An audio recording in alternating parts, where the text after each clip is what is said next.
Hey, friends. All right, I'm back with some social media tips. Now, remember, I am not an influencer and that my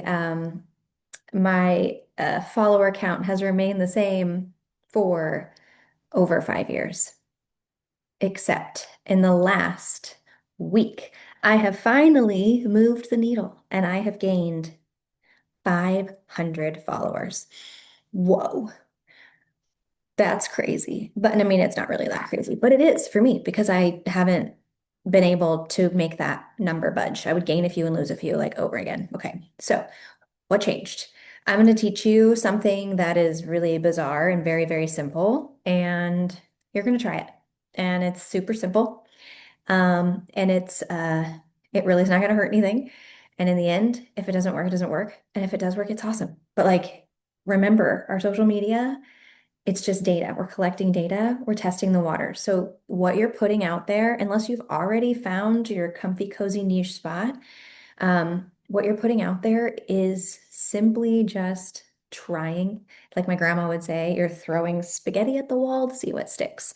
Okay, so my reel is up to 2.4 million views. And that's crazy. And it was shared over like 3,000 times to people's stories and like reposted 700 times. What was it? Had nothing to do with my work, okay?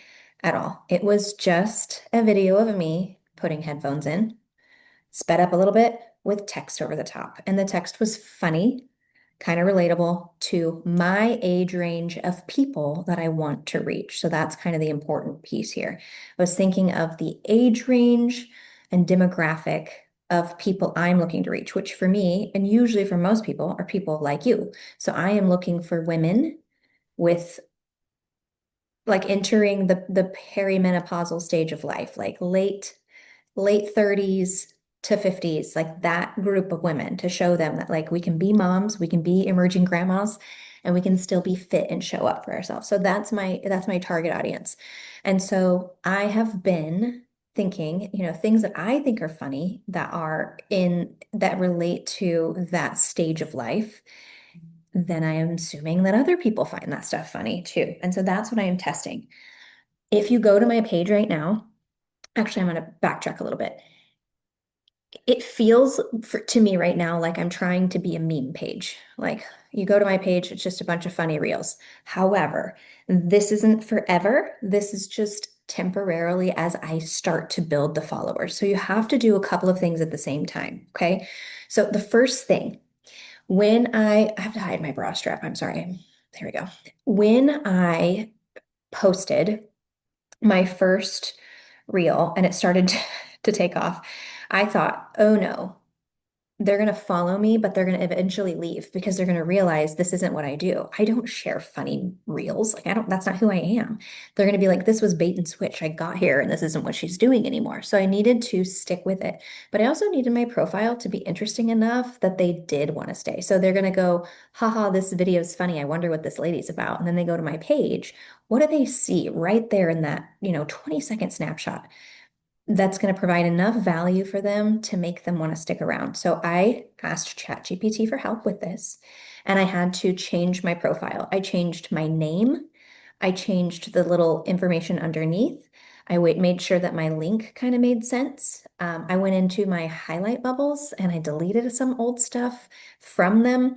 And then I pinned a couple of new things to the top. And those new things that I pinned were of value. So they are currently um, my workout videos. So just two or three lifestyle, like I'm showing you as a busy mom how to do these workouts. So I made sure that my profile made somebody intrigued enough to want to stay, and it wasn't too jumbled.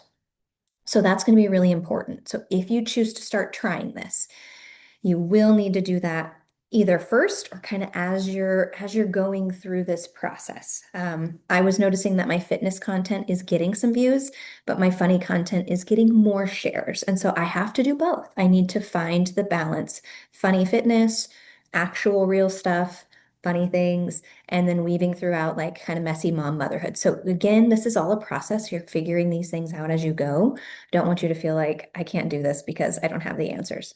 So here's the simple formula. It's so easy. In my phone, let me open up the folder. I have a folder when I scroll Facebook. I am commenting on people's posts, right? I'm getting inspiration. I'm being social, but I'm also saving inspiration. And I will I'll share this one. Okay. So this first, these things. Oh, is this going to show up? Okay. Things that look like this. Okay. You scroll across Facebook, you see something and it makes you giggle. I save it to my phone. My album is full of some of these, well, almost embarrassing, but okay. They're full of them. So these are just things that made me go, haha, I relate to this. Maybe I can turn this into a reel later. These are sometimes related to motherhood. Sometimes they're just funny. Sometimes they're about wellness. Sometimes they're about mental health. So these are the pillars of things that I like to talk about in my social media.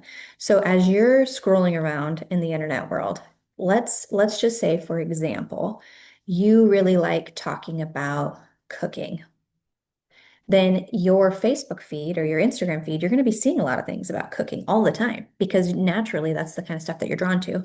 And so you're going to see things, you're going to giggle and you're going to save them. Or they're going to be like really good pointers, like, oh, you know, how the spaghetti fits in the spoon, like whatever it is. Like just save all of that stuff. Just kind of rat hole it away. But we're looking for just text, not videos. You're looking for text. So saving text. And then you're going to go to Instagram and you're going to create a reel. You're going to upload probably no more than a 10-second video. So doesn't have to be related to the text at all. So you don't need to be an actress. Like I said, I was just putting headphones in my ears. Another one, I was putting my hair up in a ponytail in the mirror and use text over that. You're just going to take a random video. You're going to maybe speed it up a little bit or slow it down a little bit to make it stretch to be about that 8-second-ish, whatever. You're going to copy and paste the text and just throw it on top of your video. You want to darken your video a little bit, probably, so that the text stands out. So you're going to want to like use a filter that'll kind of pull some of the colors out of the video. The text on top needs to be big, centered, and usually with an outline. So just stretch it towards like right in the middle. And then a funny, simple caption to go with it. 5 hashtags is all you can do anymore. So 5 hashtags that are relating to that and to the network and audience of people that you need. And again, I use ChatGPT for all of this. So I can say, hey, I have this text. It says blah, blah, blah. I have a video. I'm going to put it on top. Give me 5 hashtags that'll help me reach my ideal audience. That's it. And then when you go to post it, you want to make sure you're using trending audio. So you just go to the little section that says trending, listen, find one that kind of matches your song or ironically doesn't match because that's sometimes funny, and schedule it to be posted in the evening. Most people are scrolling, at least in my genre of people, most people are scrolling after 8 p.m. So somewhere between 8 and 8:30 is when I usually post it. And that is it. And you're going to do that every day, or you're going to do it a lot of days. Because once one of them picks up, your Instagram then is being tested by the algorithm. So all of your content's going to get pushed through as it starts to see one or two pick up. And by pick up, it doesn't mean 2.2 million because that's insane. I've never seen that on my Instagram ever in my life. But even some of them that got like 3,000, but they were being shared because they were important information. So recap, save photos that make you laugh, that make you go, yeah, oh yeah, uh-huh, me too. Like things that make you feel seen, because whatever those pillars are that you really want to be known for, you're probably seeing content like that yourself. So save them. Even if they're someone else's words, save them. Okay. Then take a video of you because we're video people now. We're not post people anymore. Like random, like just sitting posts on Instagram do nothing for you. And so this more of an Instagram strategy than a Facebook strategy. It can still work on Facebook, but I would just kind of keep it to Instagram. Don't drive yourself crazy. But you will be able to use this content and try to figure out what your audience is kind of latching onto. So if you start posting things about mental health, like I posted one the other day that was about setting boundaries and got a lot of shares. And I was like, okay, this means something to me. This means to me that in my stories, maybe I need to talk more vulnerably. Like maybe I need to be a little more vulnerable and talk about mental health and talk about setting boundaries. Maybe I need to make more content like this. Maybe my audience is needing a little more love in this area. So you're really finding out what it is about.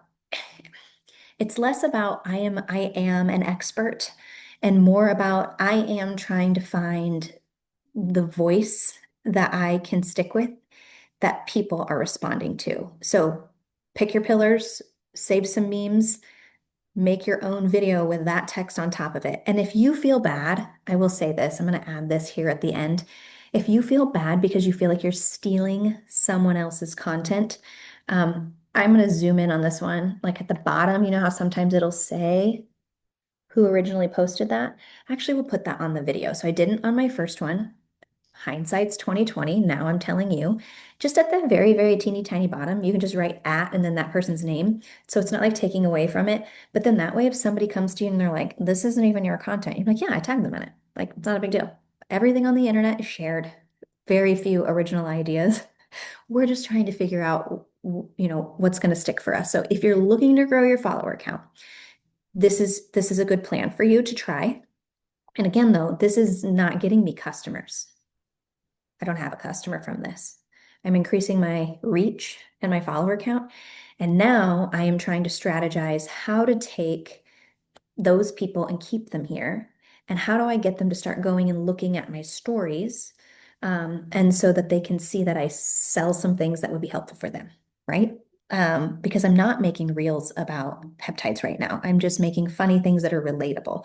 So stay tuned because I'm a work in progress and I don't have the answers to that yet. I am currently working on it. I have a ChatGPT inspired plan for it. So, come back here later once I figure it out or don't figure it out, and I'll share that information with you. So hopefully this helps.